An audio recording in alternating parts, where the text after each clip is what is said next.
Your dog does this every single day, and chances are you've been misunderstanding it all along.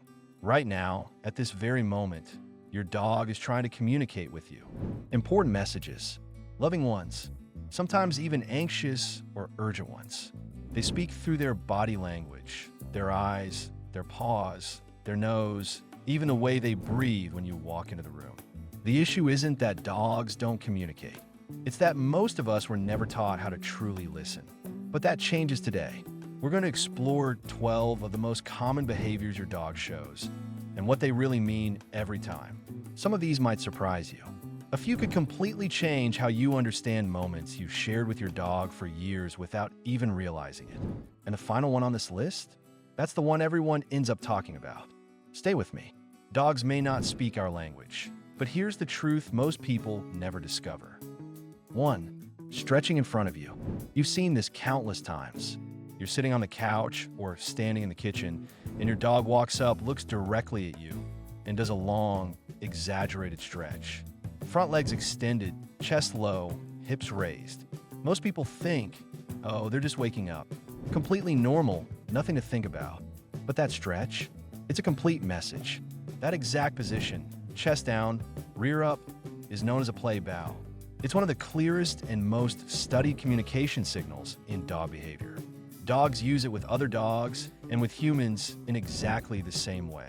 And it means one simple thing. Let's play. Right now, you and me.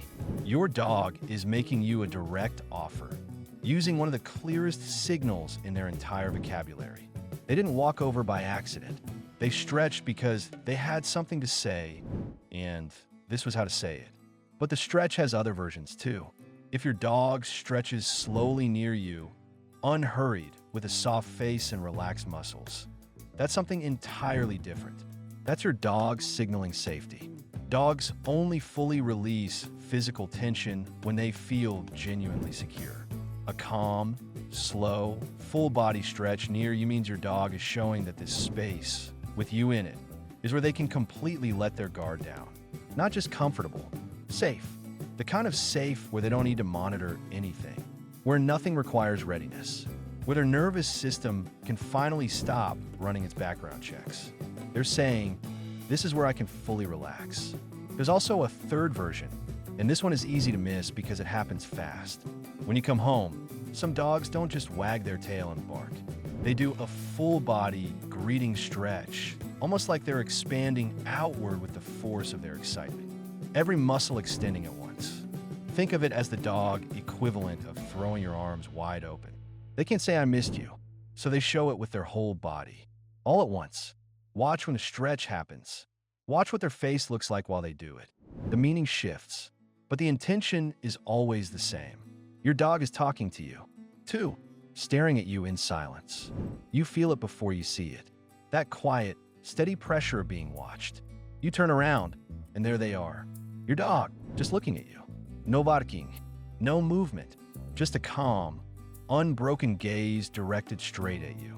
It can feel a little intense, like something is expected and you don't know what. But here's what's actually happening. A landmark study published in the journal Science found that when dogs and their owners maintain eye contact, both experience a measurable spike in oxytocin, the same bonding hormone released between a parent and their newborn child. The same chemistry. Your dog isn't just looking at you. They're bonding with you.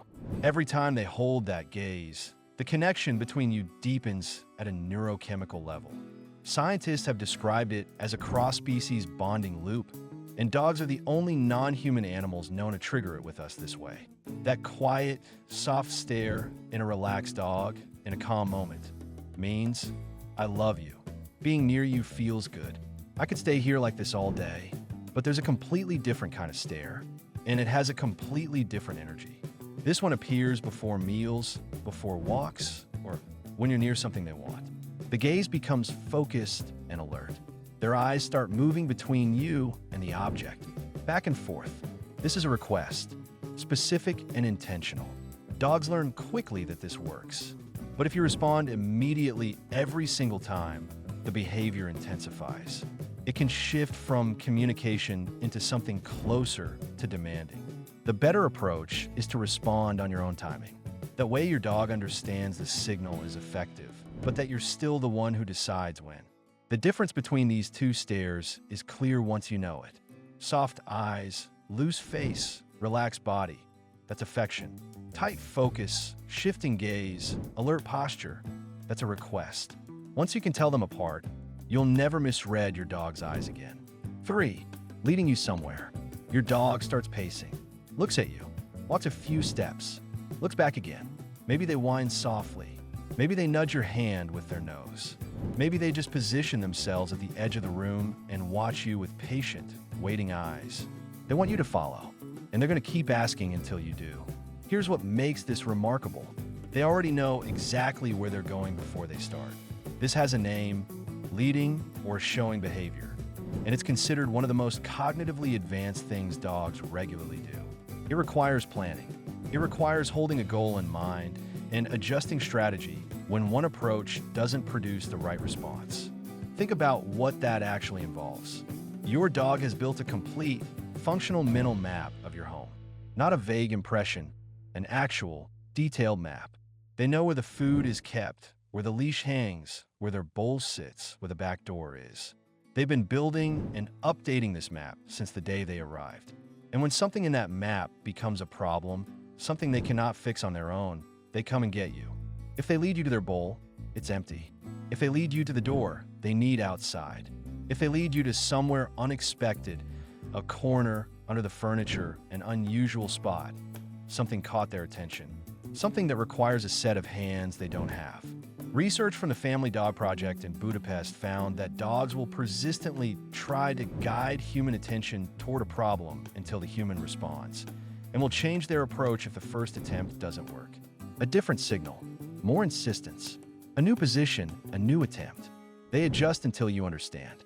Because in their understanding of the world, you're the capable one, the one with access, the one who can solve what they cannot. They're not being difficult. They're trusting you, specifically and completely. They're saying, I found something I can't handle alone, and I believe you can. Please come. So next time your dog tries to lead you somewhere, follow. There's always something at the end of that route, and they've been trying to show you what it is. 4. Bringing you a toy. Your dog walks up carrying something in their mouth.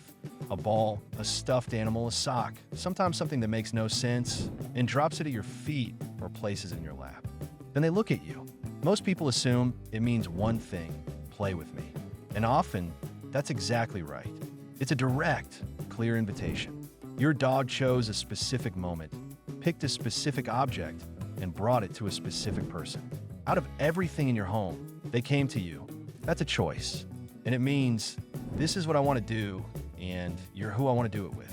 But the toy delivery isn't always about play. Pay attention to when it happens.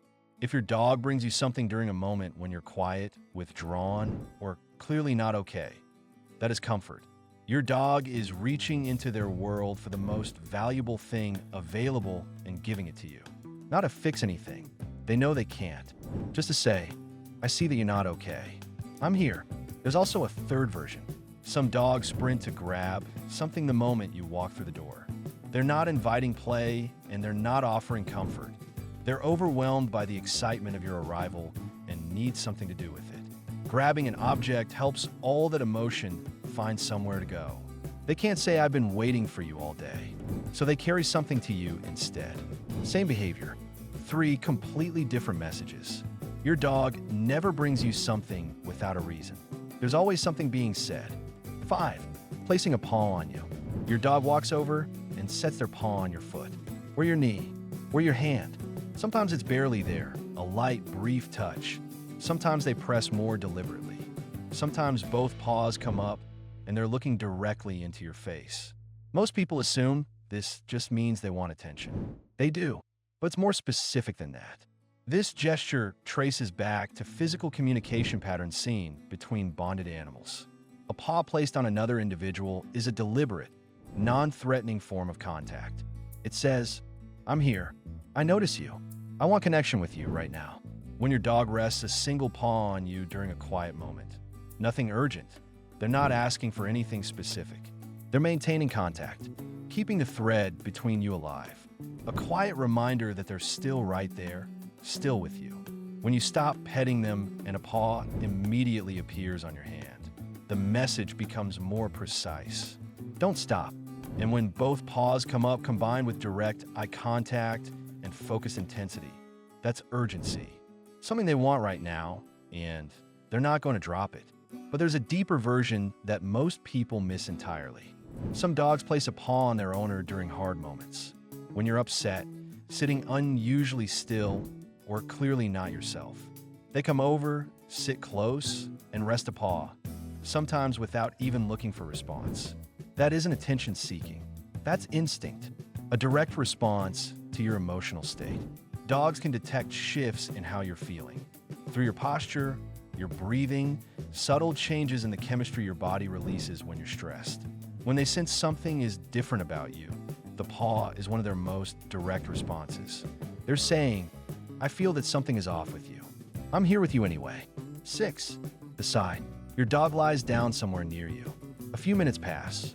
The house is quiet, and then a long, slow exhale. Most people don't register it at all, but that sound matters. When a dog releases a slow, deep sigh near someone they trust, it's not just relaxation. It's release, a physiological event. Their nervous system de-escalating.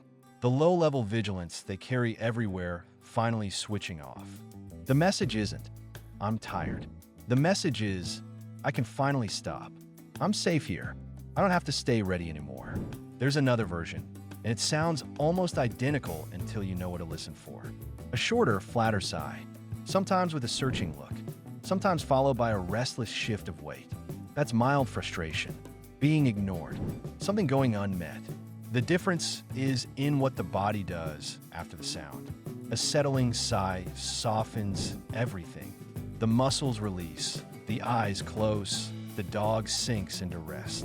A frustrated sigh leaves tension in the room. The eyes keep searching. The dog doesn't fully settle. Once you know this distinction, you won't miss it. And you'll know exactly what your dog is communicating every time they exhale near you. Because it's never just a sound, it's information. It's a direct, honest signal about how they're feeling in that moment, in that space with you. And most owners miss it every single day. Pay attention to it. The next time your dog lies down near you and that sound comes, stop what you're doing for just a moment. Look at them. Recognize what just happened. Because that exhale near you wasn't nothing. It was the most honest thing they've said all day. 7. The nose nudge. Your dog presses their nose into your hand, or your arm, or the side of your leg. Sometimes once, sometimes several times in a row. Most people give a quick pat and move on. But this behavior has layers. A gentle press with a relaxed face and no particular urgency. That's a check-in. Nothing demanded, nothing escalating. Just a quiet touch that says, I'm still here. I'm still paying attention to you. We're still connected. With more pressure and a more alert expression, it shifts. It becomes a request. Look at me. I need something from you. And repeated nudges, especially when earlier, gentler ones didn't get a real response. That's escalation. The subtle signal didn't land. So they're increasing the intensity until something does. But here's the layer almost nobody thinks about. When your dog presses their nose to your skin, two things are happening at exactly the same time. They're communicating with you, and they're also reading you. A dog's nose is extraordinarily sensitive. When they make contact with your skin, they're collecting real information. Where you've been, what you've touched, whether your stress chemistry is different today than it was yesterday, whether something about you has shifted in a way they can detect before you've even registered it yourself. They're catching up with you the way you might check messages in the morning, except with their nose against your wrist. Every nudge has a purpose. Track the timing, the force, what comes right before it, and you'll start to understand exactly what's being communicated each time. 8. Leaning into you. Your dog walks up and presses the full weight of their body against your leg. Not sitting, not lying down, just leaning. Their entire mass quietly transferred against yours. Most people shift sideways without thinking. The moment ends. But here's what that moment actually was. To lean fully into another being, your dog has to completely trust that you won't move and destabilize them. That vulnerability, choosing to be off balance against someone, is not given casually. Dogs only do it with individuals they have decided are genuinely safe, consistently reliable, truly stable. This isn't neediness. It's trust made physical. A declaration, you are solid. I have decided this about you. The context matters. If the lean comes during something difficult, a storm, loud noise, an unfamiliar situation, your dog is using you as an anchor. They're saying, everything feels uncertain and you are the one solid thing. If it comes in a completely calm moment, no stressor anywhere nearby, that's even more significant. They didn't need to do it. Nothing triggered it. They chose to press against you out of pure preference, out of the simple desire to be in contact with the person they've decided is their most stable presence. Next time it happens, stay still. Don't step aside. Let the moment finish. Because your dog started something that meant something. Something that cost them a small piece of their natural self-sufficiency. That specific, deliberate vulnerability of leaning their full weight into another being and trusting it will hold. That's not small. That's the physical form of everything they feel about you. And if you've been stepping away from it without realizing, now you know. Now you can stay. And staying in that moment is one of the most powerful things you can do for a dog who has decided you are their safe place. 9. The head tilt. You say something to your dog, and their head tips to the side. One ear lifts. Their eyes focus directly on your face. It's adorable. Everyone knows it's adorable. And almost everyone smiles, maybe reaches for their phone, and moves on without thinking about what actually just happened. Here's what happened. The head tilt serves two completely distinct functions, and both are occurring at exactly the same time. The first is auditory. Dogs have mobile outer ears, an anatomical structure called the pinna that they can reposition independently of each other. By tilting their head, a dog physically adjusts where both ears are pointing to better capture and process a specific sound. When something catches their interest, a particular word, a tone, a frequency they want to understand more clearly, the tilt helps them refine the signal, to hear it more precisely, to make sure they catch everything. This isn't a reaction to hearing something. It's an active attempt to hear it better. The second function is visual. A dog's muzzle extends forward in a way that can partially block their lower field of view when they're looking directly at a face. When they tilt their head, that obstruction shifts. It gives them a cleaner view of your eyes and your mouth, the two parts of a human face that carry the most communicative information. Research from the University of Vienna found that dogs with longer muzzles tilt their heads significantly more than dogs with shorter, flatter faces, strongly suggesting that the tilt is partly a strategy for improving their ability to read your expression. They're not just listening to what you're saying. They're watching how you look while you say it, what your expression is doing, what your eyes are communicating that your words might not be. Put both of those functions together. Your dog tilting their head is your dog simultaneously adjusting their hearing and their visual access to your face, because they want to understand both the content and the emotional meaning of what you're communicating. That is not passive. That's effort. Real, deliberate effort directed at you. There's one more thing worth knowing. A 2021 study found that dogs who had learned a larger vocabulary of object names tilted their heads more consistently when they heard those familiar words. The tilt might be your dog's way of signaling. I know that word. Tell me more. 10. Following you everywhere. You stand up, they stand up. You walk to the kitchen, they appear in the kitchen. You move down the hallway, there they are right behind you. You close the bathroom door, and 4 paws appear in the gap at the bottom. For some owners, this eventually starts to feel like too much. Like you can't have a single moment to yourself anywhere in your home. But before that frustration takes hold, it helps to understand what's actually driving it. For some dogs, particularly those with any history of inconsistency or separation-related anxiety, staying physically close to you is how they regulate. Your presence has a measurable calming effect. When you're in the room, their stress hormones are lower. When you leave their sight, a quiet alarm activates. Following you is how they keep that alarm from going off. These dogs are not being demanding.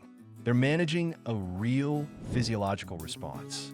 Your presence is genuinely the most effective calming input available to them.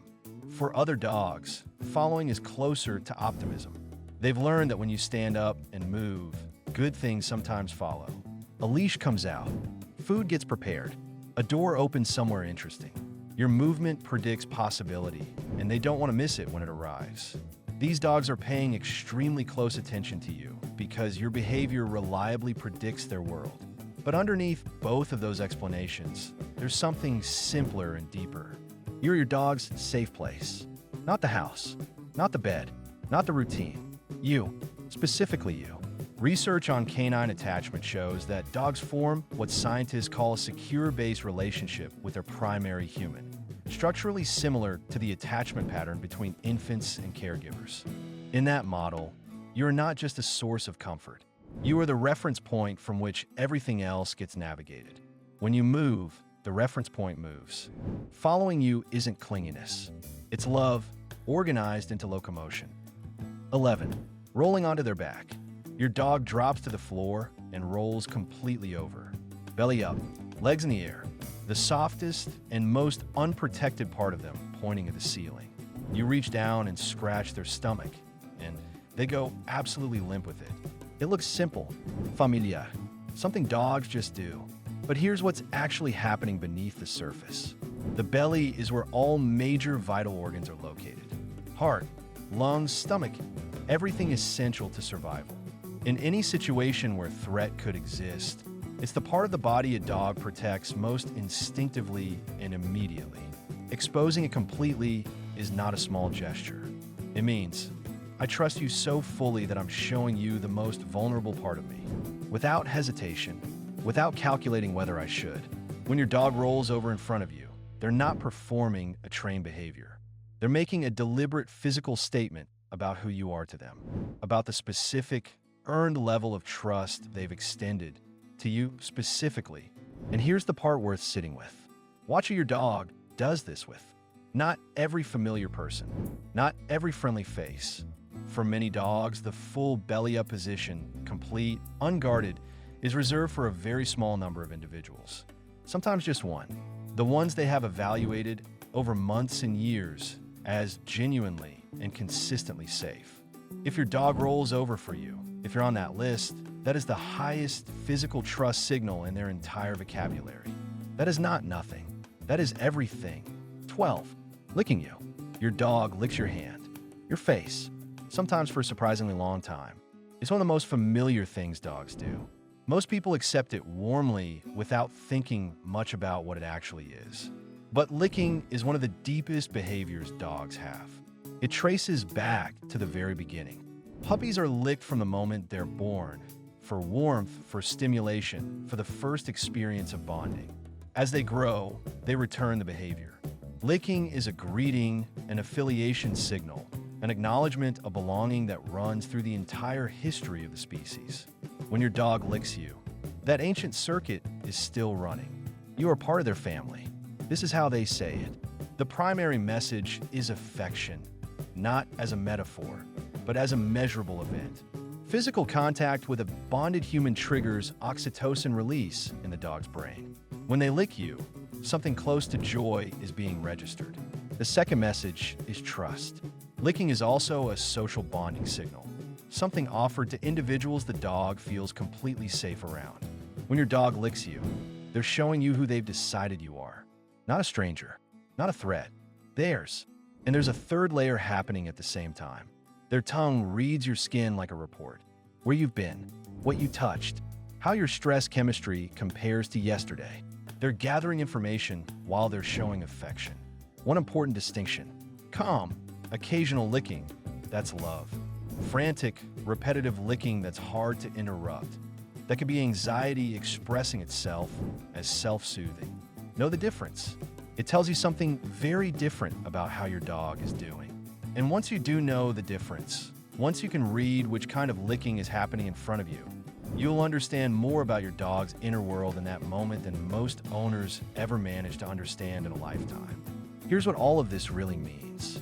Your dog has been communicating with you every single day, consistently, specifically, in every room of your home, at every hour of the day, in moments you barely noticed and moments you took for granted. They stretch to say, "Let's play," or "I feel completely safe here," or "I'm so glad you came back." They stare at you because being near you releases something that feels like warmth in their brain. They guide you because they trust you to handle what they cannot. They bring you things because you are the person they most want to share something with. They place a paw because they want to keep the connection alive, quietly, without asking for much. They sigh beside you because your presence is the specific thing that lets their nervous system finally, fully rest. They nudge you to check in, to stay connected, to say something in the only way their body allows. They lean into you because you are stability to them, solid, reliable, chosen. They tilt their head because they are working, genuinely working, to understand every word you say. They follow you because you are their reference point, their safe base, their center. They show you their belly because they have decided, after careful observation across months and years, that you are safe enough to be completely unguarded with. And they lick you because to them, in the most biological and ancient sense of the word, you are family. None of this requires any special training. It only requires attention. These behaviors, all of them, are a language, and you now know how to read it. The next time your dog does any of these things, pause. Look at them. Let them see that you noticed. Because that moment, when they understand that the message landed, is everything to them. That's the whole relationship compressed into a single second. You may not speak their language, but starting right now, you can listen to it. Now that you understand the 12 behaviors, there's one more layer worth adding. Because behavior is only half of what your dog is communicating at any given moment. The other half is emotional state. And your dog's body is a live, constantly updating record of exactly how they feel. Once you know the basic vocabulary, you can read it anywhere, in any situation, at any time. Start with the eyes.